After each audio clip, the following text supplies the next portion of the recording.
more room. Here, Okay. You recommended Undermine last week. I installed it and then played it right after the podcast, right after we recorded, and I haven't stopped. I'm like 20 hours in already. It has been a part-time job for me last week. This was my part-time job. I'm so obsessed with it. So I am out of control in love. You seem to have had some time, like, because you went away on vacation. You got some time apart from it. You got to take a breath. So I want your calm assessment of what Undermine is and why you liked it. And I'm just going to jump in with why you're underselling it. Okay. Where I feel you're underselling it. Okay. I will say it was it's for some reason it's a game that's really got its hooks into me. I kept thinking about how badly I wanted to play it while I was gone. Oh man, I want to get back, just sit down and play a little Undermine. Right? And I don't know why there's not like any story or anything that's pulling me in. It would have been I so much better just on want the to play. Switch. Oh my gosh, it'd be so much better on the playing Switch. it on the Switch. Oh my god. Yeah, it would have been bad. So this is we talked about it a little bit. It's a top-down. It's a roguelike where Like Zelda. it looks like old school Zelda where you go into a room and it's just a room with bad guys in it. You kill the bad guys. You open the chest. You get your gold, and then you go through a doorway, and then the screen will scroll over to the next room. Right, and then you do another room. So it feels familiar, and maybe that's part of the accessibility of it. It feels very familiar. There's not a ton of different things you can do. You can swing your pickaxe. You're a miner going into this mine. You swing your pickaxe to attack enemies or mine gold. You can throw your pickaxe like a boomerang, and it comes back to you miraculously. And you can drink a potion and you can jump. And JD clued me into this. And one of the things that I think makes it more fun than the average game in this genre is the jumping ability. You're not The just jump changes everything. You're not just dodging. It absolutely. You can jump over stuff. Yeah. That's why that was one of the big things I hated about Binding of Isaac is that, like, if you went to the right when the projectile was coming to you, you didn't have time to go to the left. So it was just a matter of, like, it was unforgiving that if you made a mistake. But in this, you move to the left and the projectile is coming to you, you can then jump over it. Like, your character, sometimes when I'm fighting guys, I look like popcorn. Like, I jump, hit, everywhere. Jump, hit. Right, but that makes it, like, it takes it from a Zelda, which is more, it seems a little slower, more tactical, and you really got to dodge everything just right, and you can't be stupid. You have to pay attention to all the characters around you, like you're playing Asteroids or some shit. Yeah. But in this, like, it's just faster, it's more fun, and the jump is, I think, responsible for a lot of that. Because even in these other games, even if you get, like, a speed potion, you're going super fast, but again, like, your mobility you're glued to the ground because it's a 2D game. So yeah, the jump takes it. The other thing that makes this, of course, I love the roguelike loop, right? So in this, you go through and you will grab as you're playing, what you really want to get is gold. Gold is the one resource that a percentage of it stays with you after you die. Mm-hmm. So you want to get gold. That's like, and there's plenty of it. They don't skimp on it. You can find tons of gold. It's everywhere. It's in the walls. There's rocks with gold that you can mine. Oh yeah. But also during your run, obviously, the farther you go, the more gold you'll have. Which means when you die, you'll have more to go buy new things and upgrade your equipment, which is really what you have to do to progress in the game. And so as you go, just like any good roguelike, you're finding these relics, these artifacts that will give you some sort of stat boost. And honestly, there's only been like one or two that have kind of sucked, but most of them are really good. It'll make you throw your pickaxe farther or do more damage on your swing. And sometimes you can stack these and you're just unstoppable. Again, like any roguelike. So you're going through because what happens is you'll get to these bosses, and this is what you're playing for is to get to the bosses and kill them because you'll get to the boss. You'll get to him most of your runs, especially the first boss when you're first going, but you'll die several times before you finally kill him. And then you kill him. And one thing I love about this is you don't have to fight that boss again. You can No, just it skip won't even past show him. up again. You're done. You've killed the boss. You don't have to fight it. You're done. So then you can get farther on your next runs, so you're getting farther, getting more gold, unlocking more stuff. There's these fun little like mysteries, and I mean you've played much more than I have, so you've probably done more than I Yeah, have. hold Like, on. I want to keep talking about the items for a oh, sec go, go, go. because the items are what make this game.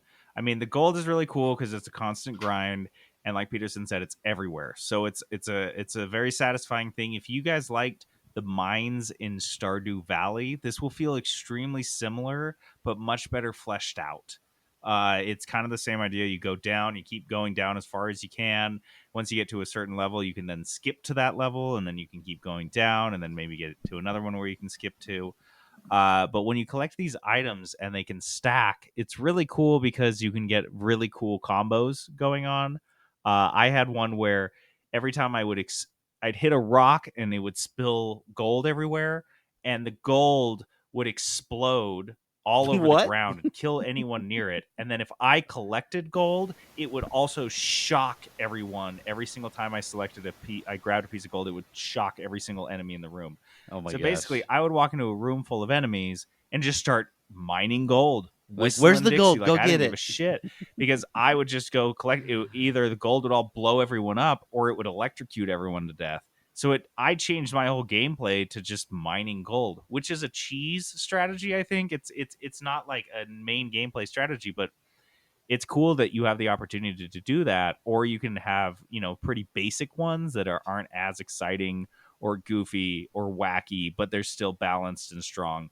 However, despite all of that, I think in theory, I guarantee you there's people out here that will do this if they haven't already done this. You can beat this game on one single run, your very first run through.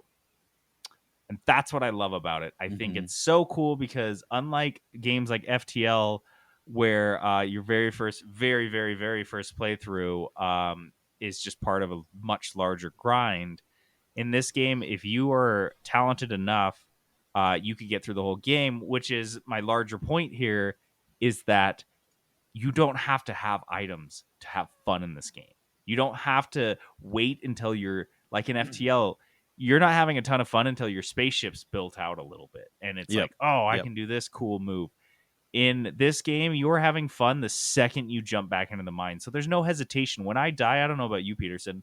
I buy stuff and I jump back in like I just got to another level. Like it's not like, oh, maybe Yep. I'll go get a drink or pee. It's like, no, there is no break. And I have never had a roguelike like this where there was zero hesitation when I died to just like keep going. And that's, I think, the sign of a good roguelike that death is encouraging instead of discouraging. So Yeah, and I just wanted to cut in to say like, oh, it's just so fun without any roguelike elements. It's just a fun game.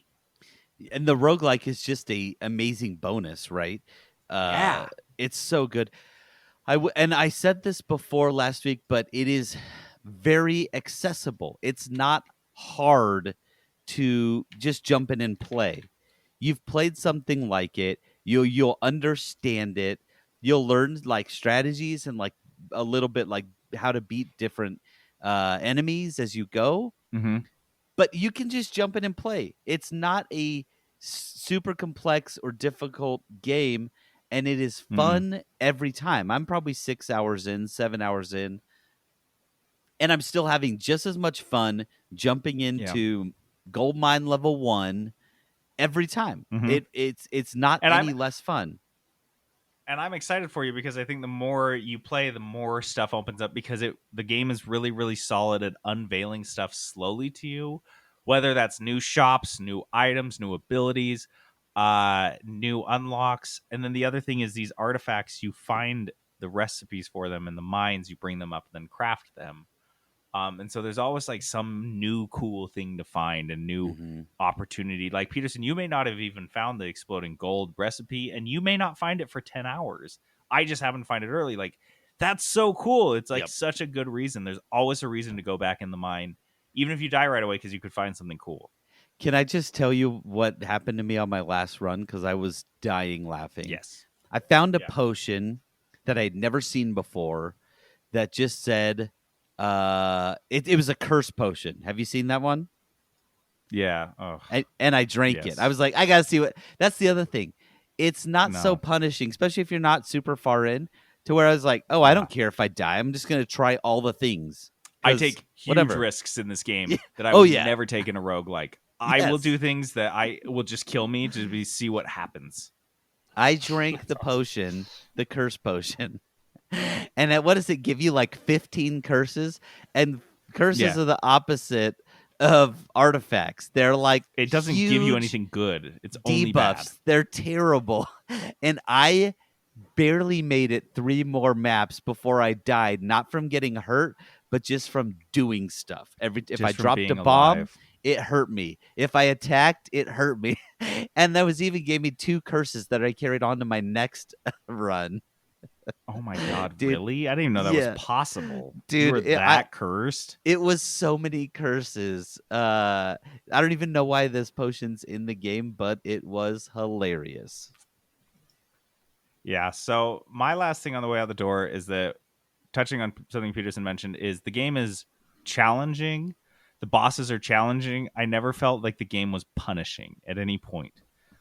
It was very hard, but not punishing. It's kind of hard to describe. I felt like Binding of Isaac was punishing, and it really you suffered consequences for making the smallest mistake. Mm-hmm. In this game, I feel like it never feels cheap, in that whenever I die, I always feel like it's my fault. I have screwed up. I could have beaten that boss. Right. I I could feel have like, just oh, I could jumped. beat him. I could have Yeah. just moved. In Binding of Isaac, I'd die and I'd be like, dude, I didn't even fucking see that guy. Where did that guy even come from? And he can do that. He like made himself a new ability, and now I have to remember that guy's ability the next run because it instant kills me. No, it's forgiving. It rewards you all the time. It's just like incredibly well balanced, and I'm here for it, man. I'm so into this game. Sweet. I'm so glad you're Cool. liking it because I'm into it. And it's on Game Pass. Aaron, have you looked at this at all, this game? I've been playing it while you guys have been talking, so That's where No, Aaron's no, been, everybody. no, really.